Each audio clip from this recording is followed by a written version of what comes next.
कुछ बातें जो है ना वो सच साबित हो जाती होती हैं काफ़ी हद तक। इनके बाद भी चिड़िया है। हाफिज साहब, एक तो हमारे जो मसला इस वक्त जो जा रहा है वो ये है कि हमारे प्लेयर्स जो हैं वो इंजर्ड हैं, जिनमें मोहम्मद रिजवान इंजर्ड हैं, ठीक है, हारिस रऊफ बहुत देर से इंजर्ड हैं, उसके बाद हमारे पास इरफान इंजर्ड हैं, आजम खान इंजर्ड हैं, ठीक है। हमारे ये 4 प्लेयर्स जो हैं ये ऑलरेडी इंजरी का शिकार है, यानी कि हमारा जो एक टॉप ऑर्डर है जिसको हम कह सकते हैं कि ये हमारी बेस्ट चॉइस थी, उसमें से आधे लोग जो हैं वो इंजर्ड हैं। तो हाफिज साहब कौन हमारे पास है जो हम जा सकता है? अगर मोहम्मद रिजवान फॉर एग्जाम्पल कि अगर वो फिट नहीं होते हैं तो क्या मोहम्मद रिजवान के बगैर हम जाएंगे? फिट है, लेकिन ऐसा कैसे हो सकता है? फिट है, पहले ही हम ये गलतियां दोहराते रहे हैं। फिट जाएगा वो।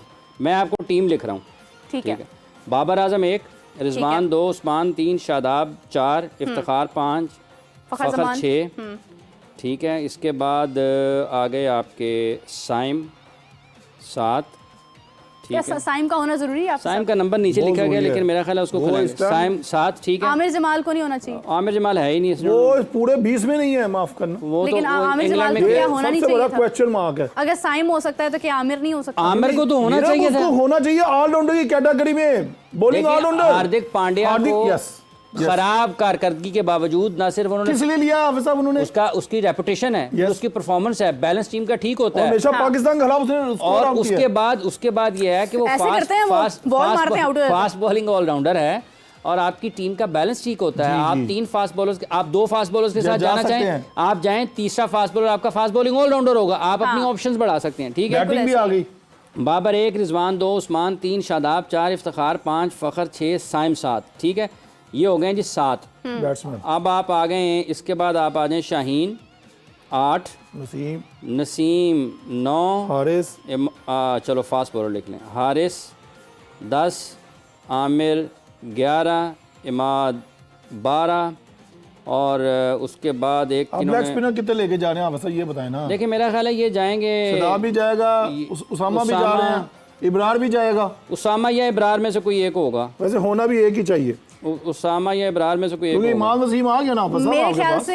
देखिए मैडम मेरा देखें नंबर आप लिख लें, 1 बाबर 1, रिजवान 2, उस्मान 3, शादाब 4, इफ्तिखार 5, फ़खर 6, साइम 7, शाहीन 8, नसीम 10, हारिस 11, आमिर 12, इमाद 13, उसामा और इब्रार 14। अब आ गया इसके साथ अब्बास आफरीदी। यानी आपको लगता है कि अब्बास किसका जाएंगे? उस्मान का लिखा हुआ है। हाँ जी, ये 15 की टीम है आपकी। मगर आप साहब भाईजान ये अब्बास आफरीदी ही आएगा ना, अब इब्रार उसामा और इब्रार में से कोई एक होगा। यस। और इमाद और आमिर सब ने जाना, ये 15 की टीम है। अब जब ऐलान होगा तो यही होने हैं। अच्छा, अगर हम बॉलिंग साइड की बात करें तो हमारे पास शाहीन है, मोहम्मद आमिर है जिनसे हमारी ज्यादा एक्सपेक्टेशंस है, नसीम है, ठीक है। नसीम शाह को मैं इस वक्त मेरी जाती राय ये है कि जब से वो इंजरी से बाहर आए हैं तो वो भी उस तरह से परफॉर्म शायद कहीं ना कहीं नहीं कर पा रहे हैं। तो मैं ज़्यादा जो मेरी एक्सपेक्टेशंस हैं as a person, as a cricket fan या एज अ स्पोर्ट्स पर्सन, मेरी ज़्यादा एक्सपेक्टेशन जो है वो शाहीन या मोहम्मद आमिर के साथ है। हाफिज़ साहब आप क्या कहते हैं, हमारे पास बॉलिंग साइड पे कौन है? पाकिस्तान का असल मसला ये होगा कि आप प्लेइंग 11 क्या खिलाते हैं। ये 15 बनाने के बाद ना उसके सबसे बड़ा मसला होगा कि आप प्लेइंग 11 में क्या जाते हैं। देखें इस टीम में अब अगर आप सलाहियत के और तजर्बे के एतबार से देखते हैं ये सारे ठीक हैं, यही है पाकिस्तान के पास, इसके कुछ नहीं है। पाकिस्तान क्या मोहम्मद आमिर से नया बॉल कराएगा, शाहीन आफरीदी से कराएगा या इमाद वसीम से कराएगा? जबकि कराना मोहम्मद आमिर से नया बॉल चाहिए, ठीक है। इमाद वसीम फिर नसीम शाह। हाँ। देखिए कॉम्बिनेशन आपने जब इमाद को ले लिया, इमाद की जो स्पेशलिटी क्या है वो नया बॉल करेगा और वो कंफर्टेबल नहीं होगा कि आप उसको कहेंगे आप उसको सर्कल से बाहर निकाल लेंगे। ये वहाँ पे कोई और ही ना मसला हो जाए, वो कहे जी मैं करना है तो वो कहे जी मैं करना है। ये चीजें हैं क्या है ना, ये होती हैं, ठीक है। सही कह रहे हैं। शाहीन कभी नहीं चाहेगा कि पहले ओवर उसके अलावा कोई और करे। क्यों? और वो ठीक है अपनी जगह पे, वो पहले ओवर में सब 50 विकेटें मेरा ख्याल वो ले चुके हैं, तो वो नहीं चाहेंगे। और इमाद भी नहीं चाहेंगे कि पहला ओवर, ये लोगों को ये लगता है ना कि पहले और दूसरे ओवर से कोई फर्क नहीं पड़ता, ये जमीन आसमान का फर्क पड़ता है। शाहीन आफरीदी का जो स्विंग पहले ओवर में होता है वो दूसरे ओवर में हो सकता है ना हो। अच्छा, मोहसिन नकवी की पता क्या स्टेटमेंट थी जब पाकिस्तान जीता है ना, उनका ये कहना था जिसका मैं मतलब अपने लफ्ज़ों में एक्सप्लेन कर रही हूँ कि जब भी टीम में इत्तेहाद होता है ना, टीम एक साथ मिलकर जुड़ के काम करती है तो टीम जीतती है। ये मोहसिन साहब की एक अपनी राय। मोहसिन साहब से ना, मोहसिन साहब को चाहिए कि वो ना बोला करें। देखें आप प्रेस कॉन्फ्रेंस में जब ये इत्तेहाद की बात चेयरमैन क्रिकेट बोर्ड करता है ना, हाँ। तो इसका मतलब क्या है? Something wrong. एक मतलब इसका एक और मतलब भी है, इसका एक और मतलब है, चूंकि वो है सहाफ़ी। हाँ, क्या है? सहाफ़ी। और वो ये जानते हैं कि कैसे लोगों को इंगेज करना है अपने साथ। ओह, कैसे करना है। अब अगर वो ये बात प्रेस कॉन्फ्रेंस में कर देंगे कि इत्तेहाद का मसला है, हाँ। उन्होंने तो बयान दे दिया। हाँ। अब खुदा न खास्ता पाकिस्तान की टीम मैच हारती है, चेयरमैन ने क्या चेयरमैन ने क्या सी टीम लड़ी है, ऐसे लड़ाई थी वरना हार रहे हैं। तो आप लोगों को मौका दे रहे हैं। अगर इत्तेहाद नहीं है ना टीम में, तो वो किसकी कमजोरी है? जनाब मोहसिन नकवी साहब की कमजोरी है। आप वहां पे ये बताने के लिए नहीं है कि टीम में इत्तेहाद नहीं है, आप वहां पे ये यकीनी बनाने के लिए है कि इत्तेहाद होना चाहिए। बिल्कुल सही बात है, बिल्कुल सही बात। इसलिए लोगों के जज्बात से ना खेलें। ये पाकिस्तान के लोगों को ना बेवकूफ़ मत समझें।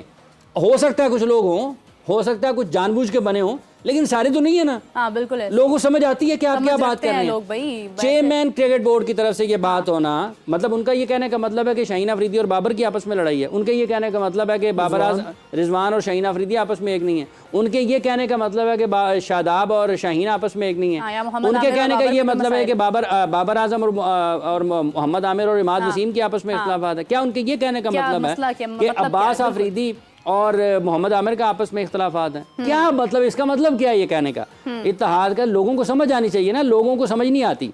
मैं इसीलिए बता रहा हूँ कि ये समझने की बात है। बिल्कुल सही। उन्होंने सबसे पहले अपनी कमजोरी का इजहार किया कि मैं तो नहीं कर सकता ना इत्तेहाद। तो आप किस लिए हैं भाईजान?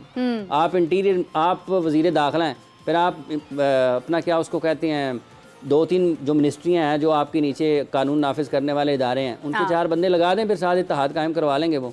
जैसा कि क्रिकेट बोर्ड में छापा पड़ा है ना एक FIA का, और उसके ऊपर सेठी साहब ने ट्वीट भी किया है। तो इत्तेहाद सेठी साहब और मोहसिन नकवी साहब में भी नहीं है, दोनों आमने सामने। ठीक है, सेठी साहब यहाँ से चिड़िया उड़ाते हैं, वो खबर लेके आती है नकवी साहब की, वो फिर यहाँ पे चिड़िया खबर बयान करती है, और उसके बाद जो है ना वो नकवी साहब की जो वजारत दाखिला उनकी चिड़िया ढूंढती रहती है। तो उन्होंने, मेरा ख्याल है वहाँ पे जो एक कल परसों कार्रवाई हुई है उसका जवाब उन्होंने दिया। तो ये बड़ी अफसोसनाक चीज़ है। पाकिस्तान के खिलाड़ियों के बारे में इत्तेहाद है या नहीं है, ये एक अलग बहस है, लेकिन कायम तो करना है ना। कायम करें ना। अगर नहीं कायम कर सकते लोगों को ना बताएं। लोगों को ना बताएं, लोग यही अंदाजा लगाएं। ये बड़ी सेंसिटिव चीजें होती हैं, इसके साथ ना क्रिकेट से हट के ना आपका दिमाग इन चीजों की तरफ चल पड़ता है। निहायत हसास है, जो डेंजरस है हमारे लिए। आप देखिए, हम मैच भी हारे हों, फिर ऐसी बातें भी आ जाएं, फिर आपके जो फैंस हैं, जैसे आप भी कहते हैं, वो परेशान रहती हूँ, ना रहा करें। मगर ये है कि आप खुले दिल से रहें और आप ये कहें कि जी वी आर वन, हम एक हैं, जबकि नहीं है। नहीं जबकि नहीं है। थोड़ा सा मैं बूस्टअप होने लगी थी, साथ ही जबकि नहीं है। हकीकत में रहना चाहिए मीरब, नहीं है। अल्लाह करे कि एक हो जब मैच खेलने के लिए पाकिस्तान की टीम 1.5 महीने से कर दो मैदान में। नहीं, अगर नहीं होंगे तो नहीं होंगे, नहीं है हमारे कहने से तो होंगे, सामने आ जाएंगे। लेकिन एक महीने में क्या ऐसा हो जाएगा जो पिछले 1 साल से नहीं हुआ? देखें, बात यह है कि अल्लाह करे कि एक होकर खेलें, पाकिस्तान की टीम कामयाब हो। देखें, बात यह है कि ये करोड़ों लोगों की टीम है, लोगों के जज्बात, लोगों के जो है ना मतलब दिन इनके साथ बनता और बिगड़ता है पाकिस्तान टीम की कारकर्दगी के साथ। अगर ये नहीं बनेगा, अगर ये नहीं अच्छा खेलेंगे तो लोग परेशान होंगे ना। एक बड़ी मारूफ सहाफ़ी हैं, मैं नाम नहीं लेना चाह रही हूँ, लेकिन उनके दादा अबू की डेथ हो गई थी बिकॉज पाकिस्तान मैच हार गया था भारत से, उन्हें हार्ट अटैक आ गया था। इस हद तक इमोशंस लोगों के जुड़े हैं क्रिकेट के साथ। अब वो बच्चा है, ठीक है, और जिन्होंने अपनी एक उम्र गुजारी है, जिन्होंने एक अरूज देखा है क्रिकेट का, जिन्होंने एक पाकिस्तान का एक नाम देखा है, एक स्ट्रॉन्ग टीम देखी है, आज जब वो इस हाल में देखते हैं। अभी मैं खबर पढ़ी थी हॉकी की, पता नहीं बाहर वजारत दाखिला की कोई ना FIA आपके लिए भी ना आई हो, मोहसिन नकवी साहब ने आई हो, ठीक है, मतलब at least we are honest with our words. नहीं हो सकता है, हम जो बात कर रहे हैं हम उसके साथ स्टैंड कर रहे हैं। इसको तो पकड़े तरह एंकर साहब इतने सवाल करती हैं, इनको पूछे तो सही सवाल करती हूँ मैं सवाल नहीं करूंगी तो कौन सवाल करेगा। अभी हाफिज साहब खबर में देख रही थी कि हॉकी फेडरेशन की बात हो रही थी कि अभी तक मुआवजे ही नहीं दिए गए हैं। आप देखें कि ये हाल हमारी हॉकी का है और पाकिस्तान किस तरफ जा रही है, मेरा बात पाकिस्तानी क्रिकेट टीम किस तरफ जा रही है। मेरा बात यह है कि उनके पास तो बेचारों के पास पैसे नहीं है, वहाँ पर ये लड़ाई है कि पैसे नहीं है, यहाँ पर ये लड़ाई है कि पैसे ज्यादा हैं तो मैंने अपना हिस्सा लेना है। यहाँ पे भी वही मामला है ना, ये जो पाकिस्तान क्रिकेट में, मुझे याद आ गया कि 70s में ना मरहूम डॉक्टर जफर अल्ताफ, मुझे कुछ थोड़ा सा धुंधला गया वाकया, वो पाकिस्तान क्रिकेट बोर्ड के सेक्रेटरी थे, AH मरहूम कारदार वो भी अल्लाह ताला उनके भी दर्जात बुलंद करे। तो पैसे आए, सीरीज़ वीरीज़ हुई ना, तो पाकिस्तान के पास पैसे आए, तो ज़फ़र अल्ताफ़ साहब ने कुछ जो सुनाया ना, मुझे कुछ जहन से निकल गया, लेकिन उनका यही मानना था, कहते वापस जाके लड़ाइयाँ शुरू हो जाएंगी क्योंकि पैसे जो आ गए हैं। तो ये जहाँ पर हो तो वहाँ पर भी मसला है, जहाँ ना हो वहाँ पर भी मसला है। तो ये पाकिस्तान क्रिकेट में भी इस वक्त जो लोग आपको जगह जगह एक दूसरे की मुखालफत करते हुए दिखाई दे रहे हैं ना, या एक दूसरे के पर्दे डालते हुए, उसकी वजह यही है कि सबके मफादात हैं। पाकिस्तान की क्रिकेट अगर लोगों का मफाद हो ना खालिस्तान और हकीकी अंदाज में, तो पाकिस्तान के मसाइल भी हल हो जाएं और पाकिस्तान के लोग एक दूसरे से बैठकर बात भी करें। ये पाकिस्तान के बेहतरीन खिलाड़ी हैं, ठीक है। अगर दुनिया आगे निकल गई है तो इनको अपनी जो स्किल है ना उसको डेवलप करना चाहिए, ये कर सकते हैं, ऐसा नहीं है। देखिए शाहीन अफरीदी ने दुनिया के सारे बल्लेबाजों को आउट किया है ना पहले ओवर में, अगर 50 विकेटें ली हैं तो इसका मतलब है कि एबिलिटी तो है। अगर वो कहीं पकड़े गए हैं किसी मामले में कि उनकी बॉल को लोगों ने वर्कआउट कर लिया है, तो एक बेस्ट प्रोफेशनल के तरीके से, टॉप प्रोफेशनल के तरीके से उनको चाहिए कि वो वापस आए, डाइवर्सिटी की तरफ जाएं। हाँ, वुसअत आनी चाहिए ना। लोग जो है ना एक दूसरे के खिलाफ काम करते हैं, ठीक है, खामियों के ऊपर, उनकी खूबियों के ऊपर, फिर उससे बेहतर खेल पेश करने की कोशिश करते हैं। बाबर और रिजवान को मैं बार बार कह रहा हूँ कि इनको आप वर्ल्ड कप में ओपन लगाएं, नंबर 3 पे आप। अच्छा, आपको लग रहा है वैसे अगर हम अपना एक टेंटेटिव सा मतलब शेयर करते हैं तो बाबर और रिजवान ओपनिंग कर सकते हैं? पाकिस्तान के लिए बाबर और रिजवान को ही ओपन करना चाहिए T20 में, ठीक हो गया। इस वर्ल्ड कप में उनको ही ओपन करनी चाहिए, क्योंकि ताकि पार्टनरशिप लगे भाई। एक सेट देखें, पिचेस जैसी होती हैं, आपने अपना सक्सेस रेट देखना है, बिल्कुल ऐसे ही कि आपकी कामयाबी का तनासब कितना है, ठीक है।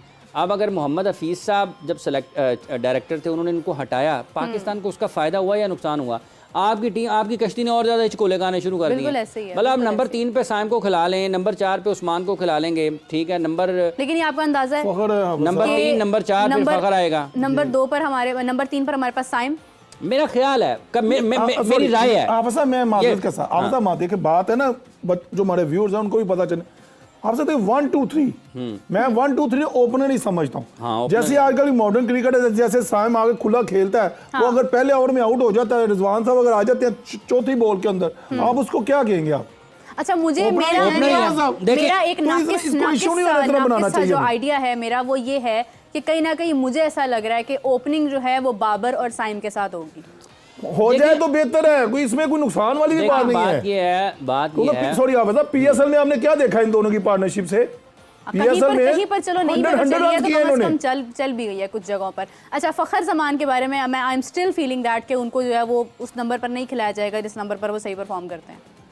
हाँ, देखिए फखर का होना टीम में कैसा है? मेरा बात ये है कि अब चूंकि जब से बाबर और रिजवान कर रहे हैं ना बैटिंग ओपन, तो फखर तो ओपन नहीं कर रहे, ठीक है। फखर को अब ये नहीं कहा जा सकता कि फखर साहब जो हैं वो अब ओपनर हैं T20 में। उन्होंने अपने आप को जहनी तौर पर एक मिडल ऑर्डर, ठीक है ना, अब उन्होंने वहीं पर परफॉर्म करना है। अब वो ये नहीं कह सकते कि मैं चूंकि ओपनर नहीं हूँ तो इसलिए मैं परफॉर्म नहीं कर पा रहा। अगर आप ओपनर नहीं है तो फिर आप उनसे कहें जी मैं नहीं खेलता, ठीक है। एक रास्ता ये है। अगर आप नंबर 5 पे जिम्मेदारी लेकर खेल रहे हैं तो फिर आपने वहां पर परफॉर्म करना है, यहाँ पर आप बाहर हो जाएं। फखर के लिए और उन्होंने परफॉर्मेंसेस दी हुई हैं, बिल्कुल ठीक है। अब क्या वो पाकिस्तान के लिए नंबर 5 पर देखें, आप दुनिया भर में देखें, शिवम दुबे इंडिया की तरफ से खेलेंगे, ठीक है, वो सूर्य कुमार यादव को हो सकता है ऊपर ले जाएं, ठीक है, शिवम दुबे को वहाँ पर खिलाएं। आप ऑस्ट्रेलिया में देख लें, ग्लेन मैक्सवेल वहाँ पर आएंगे खेलने के लिए, ठीक है। वेस्ट इंडीज में पूरन आता है ना वहाँ पे, ये शाय होप या पूरन आता है, निकलस पूरन आता है।